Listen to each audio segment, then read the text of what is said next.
नमस्कार। Vision IAS के news today के इस अंक में आप सभी का स्वागत है। इस अंक में हम आपके लिए लेकर आए हैं यूपीएससी परीक्षा की दृष्टि से महत्वपूर्ण कुछ अहम खबरें।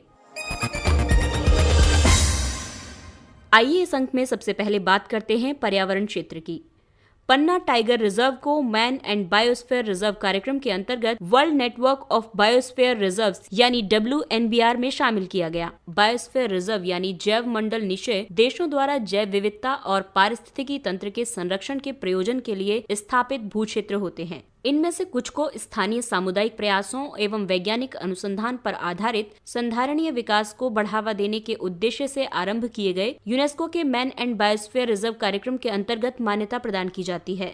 World network of biosphere reserve यानी WNBR जैव मंडल निश्चयों का एक विशिष्ट वैश्विक नेटवर्क है जो स्पष्ट रूप से संधारणीय विकास और जैव विविधता संरक्षण को आपस में जोड़ता है।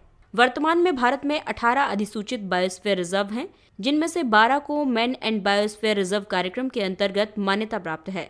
एक बायोस्फीयर रिजर्व 3 प्रमुख प्रकारों को एकीकृत करता है, जिसमें शामिल है जैव विविधता और सांस्कृतिक विविधता का संरक्षण, आर्थिक विकास जो सामाजिक, सांस्कृतिक और पर्यावरणीय रूप से संवहनीय हो, और अनुसंधान, निगरानी, शिक्षा और प्रशिक्षण के माध्यम से विकास को गति प्रदान करते हुए लॉजिस्टिक समर्थन। इन 3 प्रकारों को बायोस्फीयर रिजर्व के 3 मुख्य क्षेत्रों के माध्यम से संपादित किया जाता है, जिनमें शामिल है कोर क्षेत्र। इसमें एक प्रतिबंधात्मक संरक्षित क्षेत्र शामिल होता है जो मुख्य भूखंडों, पारिस्थितिकी तंत्रों, प्रजातियों और आनुवंशिक भिन्नता के संरक्षण में योगदान करता है। इसके अलावा बफर क्षेत्र होता है जो कोर के चारों तरफ या उससे संलग्न क्षेत्र होता है। इसका उपयोग स्वस्थ पारिस्थितिकी प्रथाओं के प्रति अनुकूल गतिविधियों को बढ़ावा देने के लिए किया जाता है, जो वैज्ञानिक अनुसंधान, निगरानी, प्रशिक्षण और शिक्षा को सुदृढ़ कर सकती है।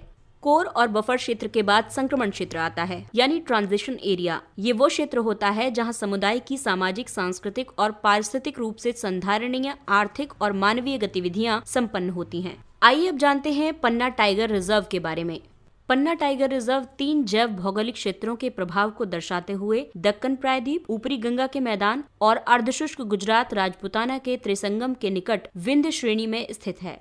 पन्ना राष्ट्रीय उद्यान को वर्ष 1981 में स्थापित किया गया था। वर्ष 2011 में इस उद्यान को केंद्रीय पर्यावरण, वन और जलवायु परिवर्तन मंत्रालय द्वारा एक बायोस्फीयर रिजर्व के रूप में अधिसूचित किया गया था। पन्ना, पचमढ़ी और अमरकंटक के बाद मध्य प्रदेश से WNBR की सूची में शामिल किए जाने वाला तीसरा बायोस्फीयर रिजर्व है। अगली खबर स्वास्थ्य क्षेत्र से संबंधित है। निम्न और मध्यम आय वाले देशों में प्राथमिक स्वास्थ्य देखभाल प्रणाली से संबंधित निष्कर्ष। ये निष्कर्ष मातृ, नवजात और बाल स्वास्थ्य के लिए साझेदारी द्वारा जारी किए गए दस्तावेज का हिस्सा है। प्राथमिक स्वास्थ्य देखभाल व्यक्तियों, परिवारों और समुदाय की आवश्यकताओं तथा प्राथमिकताओं पर केंद्रित व स्वास्थ्य एवं कल्याण को बढ़ावा देने वाला एक संपूर्ण दृष्टिकोण है। प्राथमिक स्वास्थ्य देखभाल महामारियों जैसे कि कोविड-19 के प्रति अनुक्रिया के लिए मूलभूत प्रणालियां हैं। प्राथमिक स्वास्थ्य देखभाल उन वंचित समूहों का समर्थन करती है जिनकी आवश्यक सेवाओं तक कम पहुंच है। आइए अब आपको बताते हैं कुछ और निष्कर्ष। गैर संचारी रोगों के बढ़ते बोझ के बावजूद कई निम्न और मध्यम आय वाले देशों में निवारक सेवाओं के लिए धन का अभाव है। निष्कर्ष में ये भी कहा गया है कि सामुदायिक स्वास्थ्य कार्यकर्ताओं को अक्सर संसाधनों के अभाव, निम्न स्तरीय समर्थन और प्रशिक्षण की कमी का सामना करना पड़ता है। सार्वजनिक और निजी प्रणालियों के विखंडन, वित्त पोषण के अभाव, भ्रष्टाचार और अनौपचारिक श्रमिकों के निम्न स्तरीय नियोजन से स्वास्थ्य बीमा योजनाओं में बाधा उत्पन्न हुई है। इसके साथ ही कुछ सुझाव भी दिए गए हैं। प्राथमिक स्वास्थ्य देखभाल के प्रदर्शन में तब सुधार देखने को मिलता है जब वित्तीय प्रोत्साहन, विनियमन और गुणवत्ता सुधार से संबद्ध होते हैं तथा समुदाय के लोग इसमें बढ़ चढ़कर भाग लेते हैं। साथ ही ये भी कहा गया कि नीति निर्माण की प्रक्रिया ऐसी होनी चाहिए जिससे प्राथमिक स्वास्थ्य देखभाल को अपनी योजना के कार्यान्वयन के लिए पर्याप्त संसाधन उपलब्ध हो पाएं। साथ ही प्राथमिक स्वास्थ्य देखभाल पर सरकारी व्यय को कम से कम 1% तक बढ़ाया जाना चाहिए। इसके अलावा निष्पक्षता बढ़ाने वाली वित्त पोषण योजनाओं का निर्माण करना और प्राथमिक स्वास्थ्य देखभाल प्रबंधन की जवाबदेही में सुधार करना भी आवश्यक है। अगली खबर अर्थव्यवस्था से संबंधित है।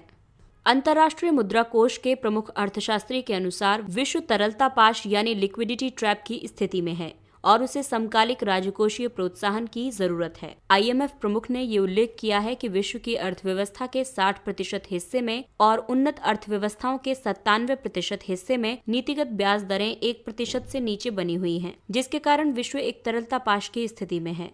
लिक्विडिटी ट्रैप या तरलता पाश एक ऐसी स्थिति है जहां विस्तारवादी मौद्रिक नीति यानी धन की आपूर्ति में वृद्धि को अपनाने के बावजूद ब्याज दर और आय में वृद्धि नहीं हो पाती है, इसलिए ये आर्थिक समृद्धि को प्रोत्साहित नहीं करती है। ये एक ऐसी स्थिति है जिसमें सामान्य जन उपलब्ध ब्याज दर पर मुद्रा की आपूर्ति के बावजूद निवेश करने में इच्छुक नहीं होता है। आइए अब जानते हैं तरलता पाश के कुछ संकेतक। इसके तहत अल्प ब्याज दर, मंदी की प्रवृत्तियां, स्थिर अथवा गतिहीन वेतन आदि शामिल है। तरलता पाश के निवारण के लिए कुछ उपाय हैं, जैसे राजकोषीय प्रोत्साहन। राजकोषीय प्रोत्साहन कर में कटौती या सरकारी व्यय में वृद्धि या दोनों के माध्यम से संपादित किया जा सकता है। इससे मांग बढ़ेगी, जिससे रोजगार दर में बढ़ोतरी होगी। इसके परिणाम स्वरूप आय में वृद्धि होगी और इस प्रकार व्यय भी बढ़ेगा। इसके अलावा वैश्विक पुनर्संतुलन यानी ग्लोबल रीबैलेंसिंग का उपाय भी है। इसके तहत यदि कुछ देश तरलता पाश का अनुभव कर रहे हैं और अन्य नहीं कर रहे हैं, तो सरकारें वैश्विक पुनर्संतुलन का समन्वय करके इस पाश को समाप्त कर सकती हैं। ब्याज दरों को बढ़ाना भी एक महत्वपूर्ण उपाय है। इसमें अल्पकालिक दरों में वृद्धि लोगों को नकदी के संचयन की बजाय उसे निवेश करने और आवश्यकता के अनुसार नकदी बचाने के लिए प्रोत्साहित करती हैं। अगली खबर अमेरिका में राष्ट्रपति चुनाव से संबंधित है। 3 नवंबर को 50 राज्यों और डिस्ट्रिक्ट ऑफ कोलंबिया के अमेरिकी नागरिक अपने 46वें राष्ट्रपति के निर्वाचन के लिए मतदान किया। आइए अब आपको बताते हैं भारत और संयुक्त राज्य अमेरिका के राष्ट्रपति के बीच प्रमुख अंतर। भारत के राष्ट्रपति की निर्वाचन प्रक्रिया अप्रत्यक्ष निर्वाचन के माध्यम से अनुपातिक प्रतिनिधित्व पद्धति के अनुसार एकल संक्रमणीय मत द्वारा होती है। राष्ट्रपति का निर्वाचन संसद के दोनों सदनों के निर्वाचित सदस्यों के द्वारा किया जाता है और निर्वाचक मंडल में राज्य विधानसभाओं के निर्वाचित सदस्य और दिल्ली और पुडुचेरी की विधानसभाओं के निर्वाचित सदस्य शामिल होते हैं। वहीं संयुक्त राज्य अमेरिका के राष्ट्रपति की निर्वाचन प्रक्रिया भी अप्रत्यक्ष निर्वाचन से होती है। यहाँ नागरिक प्रत्येक राज्य में निर्वाचक मंडल के सदस्यों का चयन करने के लिए मतदान करते हैं, जो उनके बदले में राष्ट्रपति के चयन के लिए चुनावी मत डालते हैं। पदावधि की बात करें तो भारत में राष्ट्रपति पद की अवधि 5 वर्ष की होती है और वो कितनी भी बार पुनर्निर्वाचन के लिए पात्र होता है, जबकि अमेरिका में राष्ट्रपति के पद की अवधि 4 वर्ष के लिए होती है और वो केवल 2 बार राष्ट्रपति पद धारण कर सकता है। भारत के राष्ट्रपति की शक्तियां और कार्यों की बात करें तो राष्ट्रपति केवल राज्य प्रमुख होता है, जबकि अमेरिका में राष्ट्रपति राज्य और सरकार दोनों का प्रमुख होता है। भारत में राष्ट्रपति की शक्तियों और कार्यों का विश्लेषण कई श्रेणियों में किया जाता है, जैसे कार्यकारी, विधायी, वित्तीय, न्यायिक, राजनयिक, सैन्य और आपातकालीन। वहीं अमेरिका में कांग्रेस द्वारा बनाए गए कानूनों के कार्यान्वयन और प्रवर्तन के लिए राष्ट्रपति उत्तरदायी होता है। अमेरिका में राष्ट्रपति 50 से अधिक स्वतंत्र संघीय आयोगों के प्रमुखों की नियुक्ति भी करता है। वीटो शक्ति की बात करें तो भारत के राष्ट्रपति को आत्यंतिक वीटो, निलंबनकारी वीटो और पॉकेट वीटो प्राप्त है। वहीं अमेरिका के राष्ट्रपति के पास या तो विधान को कानून बनाने या कांग्रेस द्वारा पारित किए गए विधेयकों को वीटो करने की शक्ति होती है। अगली खबर अंतरिक्ष क्षेत्र से संबंधित है। अंतरिक्ष विभाग ने स्पेसकॉम नीति और स्पेसकॉम NGP 2020 पर सार्वजनिक टिप्पणियां आमंत्रित की हैं।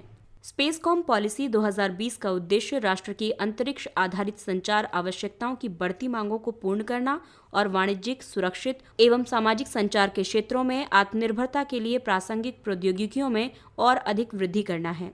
स्पेसकॉम नीति 2020 के कार्यान्वयन के लिए मानदंडों, दिशा निर्देशों और प्रक्रियाओं को इस नीति के मसौदे में विस्तार पूर्वक वर्णित किया गया है कि इन लक्ष्यों को किस प्रकार प्राप्त किया जाएगा।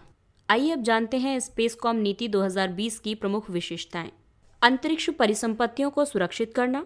इसके तहत अंतरिक्ष परिसंपत्तियों को सुरक्षित करने के लिए समय सीमा में कक्षीय संसाधनों जैसे स्पेक्ट्रम का अधिग्रहण करना और समयानुसार उपग्रहों को प्रतिस्थापित करना आवश्यक है। अप्रयुक्त कक्षीय संसाधनों का पुनः उपयोग करना। बिना प्रयोग किए गए कक्षीय संसाधनों का दोबारा उपयोग करना। ये नीति अधिकृत संस्थाओं पर ये निर्धारित कर दबाव डालती है कि अप्रयुक्त कक्षीय संसाधन केवल उन्हीं को दिए जा सकते हैं जो उन्हें उपयोग करने के लिए बेहतर तरीके से तैयार है। इसके अलावा भारतीय उद्योग को शामिल करना, जिसमें मौजूदा और उभरती सेवाओं की मांग की पूर्ति को प्रोत्साहित किया जाना चाहिए ताकि देश और विदेश में सेवाएं प्रदान की जा सकें। इसके साथ ही सुरक्षा और संपर्क परियोजनाएं भी हैं। सुरक्षा और संपर्क परियोजनाओं के तहत राष्ट्रीय सुरक्षा के लिए संचार से संबंधित तंत्र का पूर्ण प्रभार अंतरिक्ष विभाग पर होगा। नीति के तहत अंतरिक्ष आधारित संचार का प्राधिकार केवल भारतीय प्राप्त कर सकते हैं। आइए अब जानते हैं कुछ संक्षिप्त किंतु महत्वपूर्ण खबरों के बारे में। उच्च न्यायालय के पैनल ने सांसदों और विधायकों से संबद्ध मामलों की सुनवाई के लिए विशेष न्यायालयों की स्थापना पर प्रश्न चिन्ह लगाया है। मद्रास उच्च न्यायालय के 3 न्यायाधीशों की एक समिति ने अपनी रिपोर्ट में विभिन्न अपराधों के लिए अनन्य रूप से सांसदों और विधायकों की सुनवाई के लिए विशेष न्यायालयों की स्थापना की संवैधानिक वैधता पर प्रश्न चिन्ह लगाए हैं। इस रिपोर्ट के अनुसार विशेष न्यायालय को अपराधी केंद्रित होने की बजाय अपराध केंद्रित होना चाहिए। वर्ष 2017 में उच्चतम न्यायालय ने केंद्र को देश भर में अनन्य रूप से अपराधी राजनेताओं की सुनवाई के लिए 12 विशेष न्यायालय स्थापित करने का आदेश दिया था। भारत निर्वाचन आयोग ने भी ऐसे विशेष न्यायालयों की स्थापना का समर्थन किया था। सरकार ने आपातकालीन क्रेडिट लाइन गारंटी योजना को 1 महीने के लिए बढ़ाया है। मई में सरकार के राहत पैकेज के हिस्से के रूप में घोषित आपातकालीन क्रेडिट गारंटी योजना के अंतर्गत केंद्र ने 3 लाख करोड़ रुपए की सीमा के अधीन 20% तक अतिरिक्त एवं संपार्श्विक यानी कोलेट्रल मुक्त कार्यशील पूंजीगत ऋणों की पूर्ण गारंटी प्रदान की है। ये योजना प्रारंभ में केवल MSMEs के लिए थी, लेकिन बाद में पेशेवरों को भी इसमें शामिल करने की छूट प्रदान की गई थी। इस योजना के अंतर्गत बैंकों और अन्य वित्तीय संस्थानों के लिए ब्याज दर 9.25% तक और गैर बैंकिंग वित्तीय संस्थानों के लिए ब्याज दर 14% पर सीमित की गई है। प्रदान किए गए ऋणों की अवधि 4 वर्ष है, जिसमें मूलधन पुनर्भुगतान पर 1 वर्ष की अधिस्थगन अवधि यानी मॉरेटोरियम भी शामिल है। एकीकृत सरकारी ऑनलाइन प्रशिक्षण iGOT प्लेटफॉर्म ये महामारी की स्थिति से कुशलतापूर्वक निपटने के लिए अग्रिम पंक्ति के कर्मियों की क्षमता के निर्माण के लिए शिक्षा मंत्रालय के दीक्षा प्लेटफॉर्म पर कोविड-19 के प्रबंधन के लिए एक प्रशिक्षण मॉड्यूल है। ये प्लेटफॉर्म नम्य समयावधि में और ऑन साइट आधार पर प्रशिक्षण मॉड्यूल प्रदान करता है। अब तक 19.2 लाख से अधिक लोग इस पाठ्यक्रम को पूरा कर चुके हैं और 15 लाख से अधिक ऑनलाइन प्रशिक्षुओं को प्रमाण पत्र जारी किए जा चुके हैं। क्षुद्रग्रह 16 साइकी। क्षुद्रग्रह 16 साइकी जो मंगल और बृहस्पति के बीच में परिक्रमा करता है, ये सौरमंडल की क्षुद्रग्रह पेटी में सबसे विशालकाय पिंडों में से एक है। क्षुद्रग्रह, जिन्हें कभी कभी लघु ग्रह भी कहा जाता है, चट्टानी और वायुहीन अवशेष हैं जो सौरमंडल के निर्माण की आरंभिक प्रक्रिया के समय से शेष बचे हैं। एक हालिया अध्ययन के अनुसार क्षुद्रग्रह 16 साइकी पूर्णतया धातु से निर्मित हो सकता है और इसकी अनुमानित कीमत $10,000 क्वाड्रिलियन है, जो पृथ्वी की संपूर्ण अर्थव्यवस्था से अधिक है। कावासाकी रोग। हाल ही में भारतीय आयुर्विज्ञान अनुसंधान परिषद ICMR के महानिदेशक ने कहा कि कोविड-19 संक्रमण से उपचारित होने के चरण के दौरान बच्चों में कावासाकी रोग के मामले भारत में रिपोर्ट नहीं किए गए हैं। कावासाकी रोग के कारण अधिकांशतः छोटे बच्चों की रक्त वाहिकाओं में सूजन आ जाती है। ये बच्चों में हृदय रोग के प्रमुख कारणों में से एक है। वैज्ञानिकों को कावासाकी रोग का सटीक कारण ज्ञात नहीं हुआ है। ये जीन, वायरस या बैक्टीरिया और एक बच्चे के आसपास मौजूद अन्य पदार्थों से संबद्ध हो सकता है, जैसे कि रसायन और उत्तेजक। भारत नौसेना का पोत ऐरावत मिशन सागर 2 के भाग के रूप में पोर्ट सूडान पहुंचा। मिशन सागर 2 मई-जून 2020 में आरंभ किए गए प्रथम मिशन सागर का अनुगामी है। ये भारत से चलकर मालदीव, मॉरिशस, सेशेल्स, मेडागास्कर और कोमोरोस तक पहुंचा है। मिशन सागर के अंतर्गत भारत प्राकृतिक आपदाओं और कोविड-19 महामारी से निपटने के लिए मित्र देशों को भोजन और दवाइयां प्रदान कर रहा है। मालाबार 2020 नौसैन्य अभ्यास। ये एक बहुपक्षीय नौसैन्य अभ्यास है जिसमें युद्ध अभ्यास और युद्ध कौशल शामिल हैं। ये वर्ष 1992 में भारतीय और अमेरिकी नौसेनाओं के बीच एक द्विपक्षीय अभ्यास के रूप में शुरू हुआ था। वर्ष 2015 में जापान भी इसमें शामिल हो गया था। इस संयुक्त समुद्री अभ्यास के वर्ष 2020 के संस्करण में रॉयल ऑस्ट्रेलियन नेवी भी भागीदार के रूप में सम्मिलित होने जा रही है। इसके साथ ही ये अंक समाप्त होता है। अगले अंक में फिर मुलाकात होगी कुछ अन्य महत्वपूर्ण खबरों के साथ। तब तक के लिए नमस्कार।